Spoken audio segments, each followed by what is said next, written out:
thing I just thought I'd want to show you, because we heard so much about observation, and if you're anything like me, when you're observing all those things in your garden, you're unlikely to remember everything. So get yourself a notebook, or in our case quite a large book, because we write a lot of things down, and start recording the things that you're noticing when you start observing in your garden. We call ourselves the Hibby Farm. We started calling it a farm when we got the goats, because we thought that at that point you're allowed to call yourself a farm and not just a garden. The basic system here is we've gone to op shops and we've bought cotton sheets. Make sure they are cotton and not polyester. And we've laid them down across the lawn. We've cut the lawn nice and short first and used the clippings for our chooks in the backyard. We've laid the sheets down, and on top of that we worked really slowly, just starting at the edge and working in bit by bit as we had enough soil and compost generated from our backyard system to slowly build up the soil on top of those sheets, and where we have the paths we were bringing in the mulch.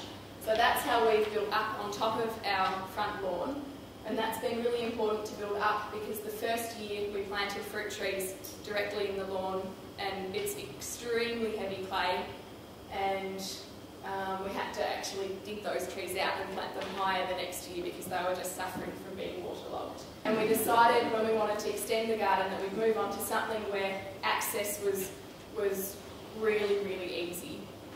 So that was one of the reasons to go onto this raised bed system. Again, building up on top of the lawn using the same method, laying sheets down and then building up with compost. And in the bottoms of these beds we laid all sorts of things, whatever we could find, organic matter down in the bottom, and then our nice rich compost on the top and planting into that.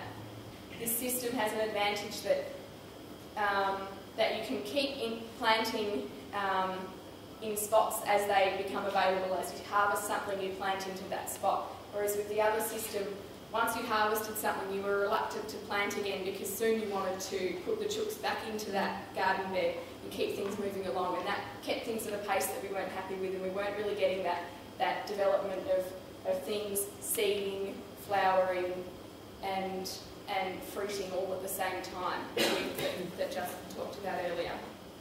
Because there is a lot of concern about keeping chooks in the backyard and attracting rats. One of the great ways of reducing the amount of chook food that's lying around on the ground, and that tends to be what attracts the rats, is to have a feeder like this. They're called Grandpa's chook feeders. There's a couple of different people around making them now. I think there's even someone in Victoria making them as well. The ideal thing that works in this sort of mix is that you can see a bit of broccoli over there, but that little cabbage-like butterfly flying in is going to get terribly distracted by the fantastic mix of different plants I've got there. So I'm disguising my vegetables from the bugs using other vegetables. But we've had a lot of success with the trellis on our west-facing wall, where we get the really hot afternoon sun. We put things there to grow that are going to give us shade in the summer, but it's bare in the winter, so we get that nice sunlight into all the bedrooms. I used to be on 52 acres. I had a biodynamic permaculture farm, and I've now gone down to 10 by 5 metres.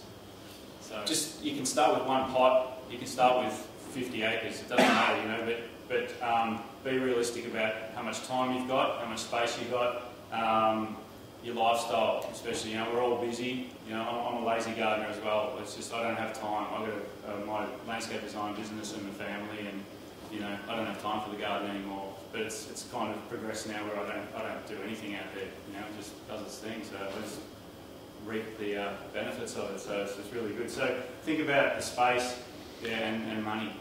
Really, really, really big, important thing is vertical space.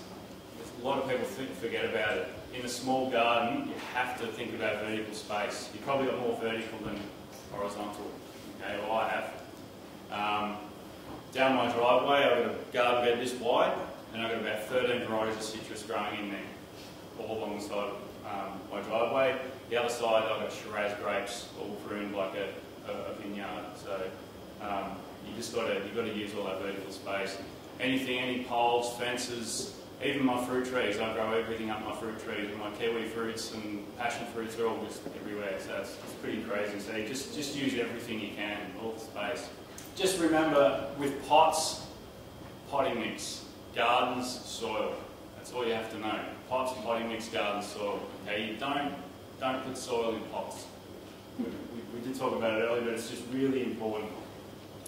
If you are doing seedlings, remember before you put them out to soak them in a bit of diluted wormweed or the manure, liquid manure, just to take that transplant shock off them. All right. So if they're nice and moist, then you pull them out of the punnet, plane them out, and then water them again with the same kind of liquid feed. So make sure the container's the right size for the plant that you want. All right. So if you want to do a fruit tree in a pot, obviously you're going to have a fair bit of root space. If you want to just grow lettuce, you can stick with the narrow stuff. All right. So just think about what you want to grow before you start planting. All right. Don't buy a whole heap of stuff and then go, now what? All right. So just plan. Be patient. If you're not ready this season, plan for next season. All right. But you can still do stuff now.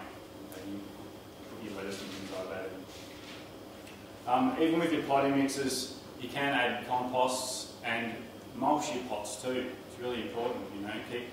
Stop that water from evaporating. Treat them kind of like the soil, all right? Because it's good to have all the good bacteria in the potting mix as well, because that's how the plants feed.